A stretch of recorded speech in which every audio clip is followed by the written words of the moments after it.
Iri, sungguh mengerikan, bisa membuat kita terpuruk dan orang tidak akan suka kepada kita.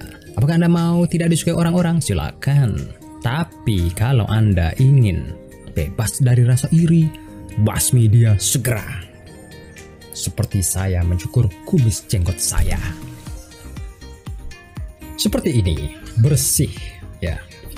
Mari kita selalu usahakan untuk mempunyai jiwa-jiwa yang bersih, lepas dari kedengkian terhadap orang lain. Karena apa? Karena Tuhan Maha Adil sudah menciptakan makhluknya, manusia itu dengan kelebihan dan kekurangannya masing-masing. Asik.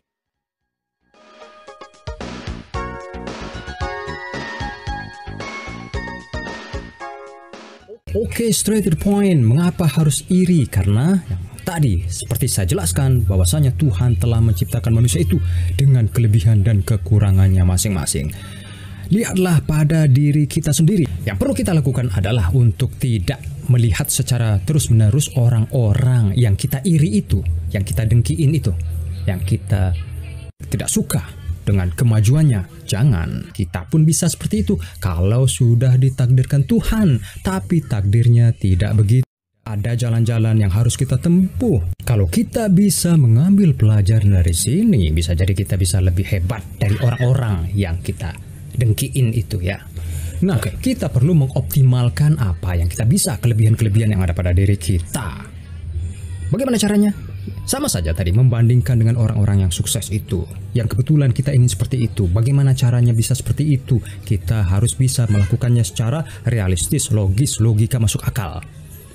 Ya, kalau orang bisa, kita tentu juga bisa. Tidak ada kamusnya, tidak ada ceritanya.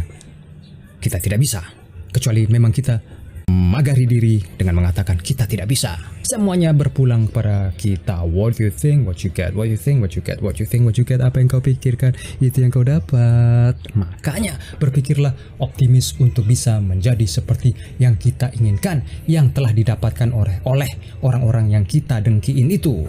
Selalulah gemar belajar, belajar dan belajar. Bagaimana caranya? Seseorang mendapatkan kesuksesan tentu tidak dengan jalan pintas. Kalau ada jalan pintas, belum tentu itu mudah. Mungkin ada juga tahap-tahapnya. Selalu ada tahap kun faya kun, jadi maka jadilah. Kun jadi maka fa maka itu adalah proses agar orang bisa menjadi sukses. Ketahuilah, sadarilah, maka kita perlu berproses supaya jangan kita terus-terusan pikiran ke sana, mengiri, mendengki pada orang-orang yang sukses itu, pada orang-orang kaya itu, pada orang yang cantik itu, pada orang-orang yang disukai orang dan sebagainya dan sebagainya. Sekarang lihatlah apa yang terjadi pada diri kita. Dengan berpikir negatif, maka kita sudah menjadikan diri kita buruk, jelek. Dan ini sangat tidak nyaman secara fisik dan mental.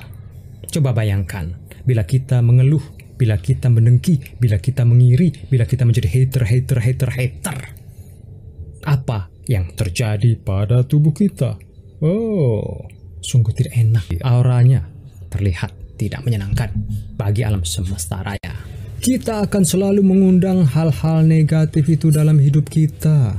Dan itu yang kita mau, dan itu yang akan membimbing kita ke arah kehancuran.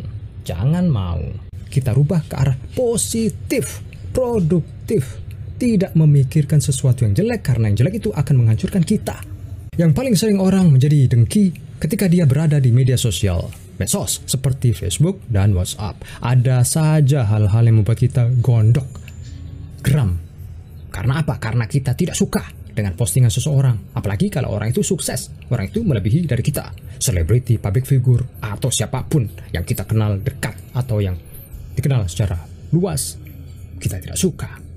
Karena apa? Karena kita tidak mampu. Syirik tanda tak mampu.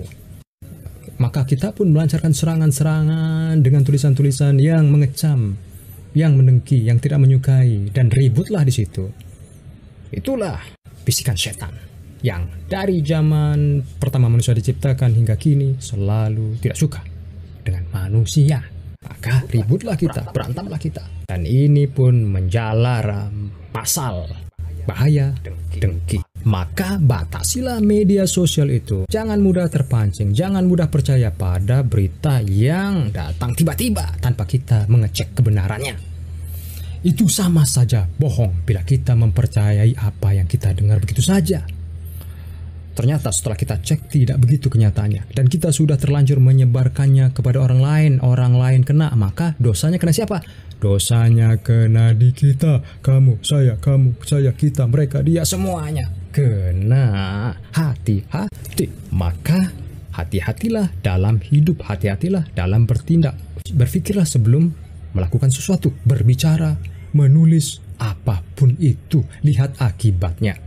Kalau akibatnya terdampak pada masyarakat luas, tentu kerugian tidak hanya Anda dapatkan, tetapi orang lain yang menanggung akibatnya.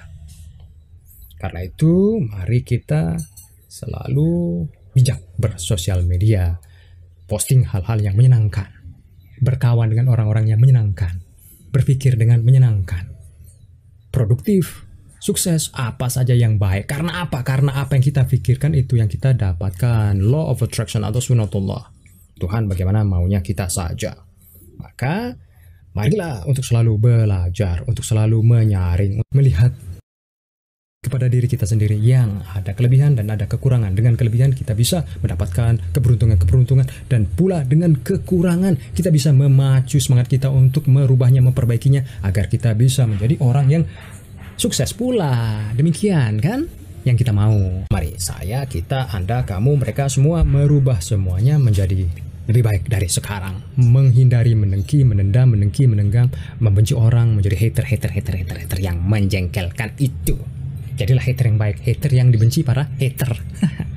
Oke, mudah-mudahan apa yang saya sampaikan ini sekilas sedikit bisa memberi pencerahan. Jika Anda suka video ini, silahkan like, subscribe, beri komentar. Terima kasih. Salam sukses.